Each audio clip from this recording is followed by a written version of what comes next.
It's a wet and rainy day in Gosport today, but I decided to go for a lovely walk with my best friend, Mr. Miro. He's got his rain jacket on and we're ready for a beautiful day in the park. Look at that park. Isn't that absolutely gorgeous?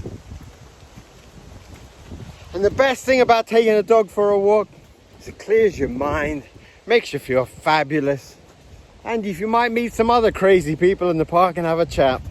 So if you have a dog and you want to walk in, come and walk with us in Goss Park. It's just fabulous.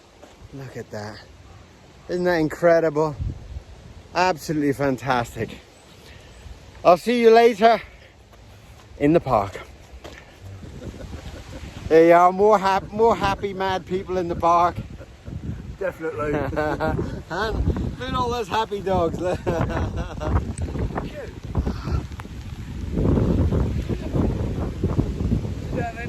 Sit. Sit. Feeding time.